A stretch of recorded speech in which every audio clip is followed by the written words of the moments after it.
I missed my normal tent because of this antelope here. We might call it the bachelor head of waterbuck, which really, it happens quite a lot of all the antelope, more especially antelope that they fight for a dominant sheep when it comes to mating.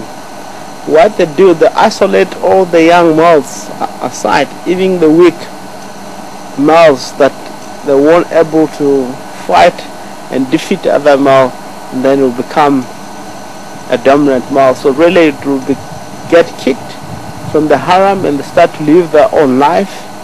Really this is a very good life, because while they're here, it's quite a lot of concentration on eating grass for themselves to grow bigger. It's lucky for a dominant male to be on the harem, but it's a possibility of getting challenged with the strong males that are living with the bachelor head. Really sometimes when they get to fight, look at the horns. At the edge of the horns is a lot more sharp. Sometimes as a result, to fight of waterbuck, it might kill each other. Lucky because I'm a human being. This life of survival of the fittest is a lot more difficult. Some of the waterbuck really, of course, they don't have even 10. Having 10 to go and mate with the females, because it might happen in nature they're very weak in gene, also fighting and so on. So it really has to stay on the bachelor head for the rest of the life. It happens. As we now cutted some of the things that waterbuck do in the social structure, you find young males are not needed, and often other females that stay in the structure, the females that owned by the dominant males. So all the young males have to be out. It will be only dominant male that will be really there, and he get challenged, he also get pushed away.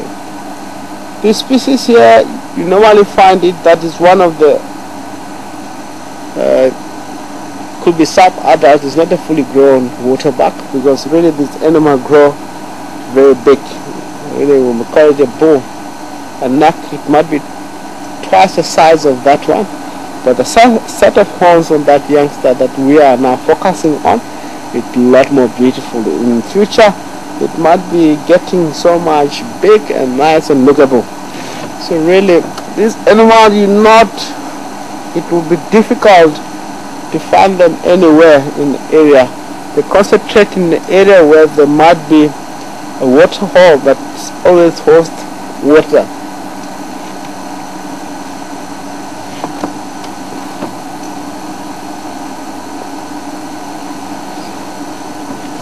The reason behind that, because really if they get chased, they go inside the water and they defend themselves by getting inside. Predators, they don't like to swim at all. They don't want to get wet.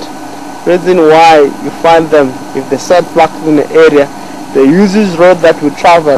Ourselves, it's a lot more easy to know what's going on. You're seeing us using cut lines, seeing us using roads to travel around here, because really lions and leopards, they use the same road that we use for themselves to get wherever they need to go. Really they used to mark around the roads, which they don't want to get off in the bush, because sometimes early in the morning a dew on top of the grass, it might get themselves wet. They don't want that.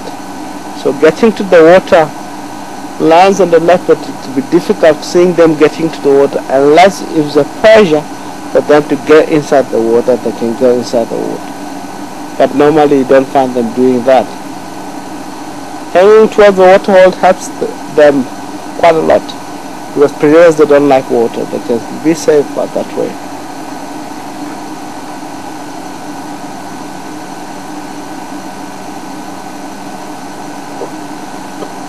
And doesn't mean that the lion doesn't hunt them. They really hunt them. Sometimes they do kill them, but really it's not a preference antelope when it comes to predators around, operation, because waterbuck, it have a glands in between the hooves, also from the skin, the coat itself.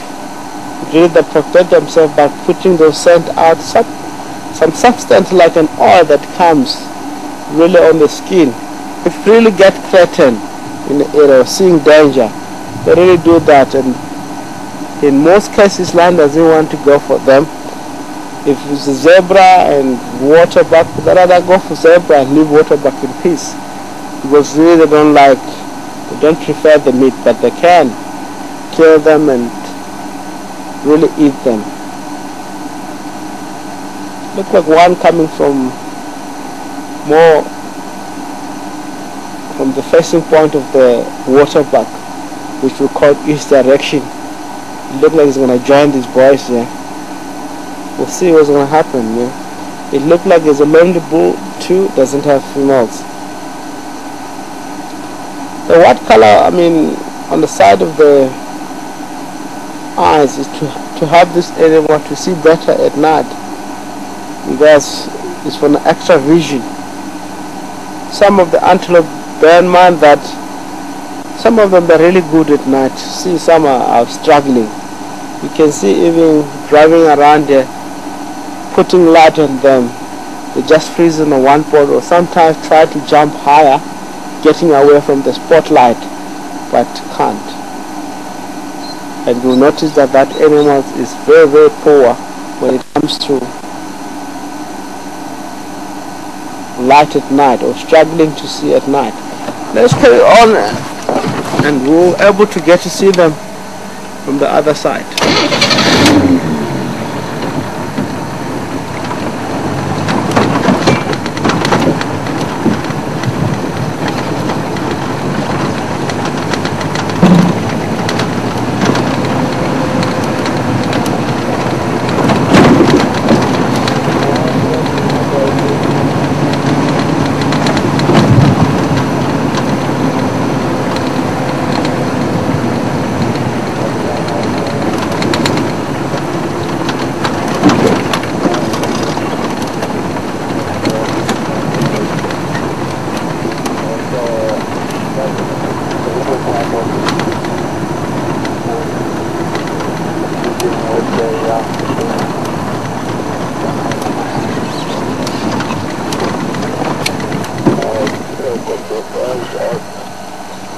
Getting here, two species coming to join together.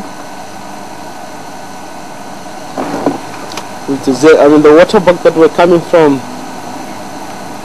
east heading west is now bringing the wildebeest in. We just want to take a look on the waterbuck first and finish our speech about them.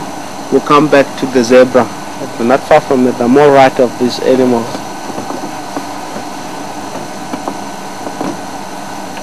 And this is one of the animals where you can see they've got a very beautiful wide ring circle at the back, which is there. It's one of the communication sign, which is called follow me mechanism. When they go through the bush, they really focus on that white circle, and they can able to follow each other wherever they go. If one drops down from the front, it will mean that really it's a line, but they might change direction going to the other side.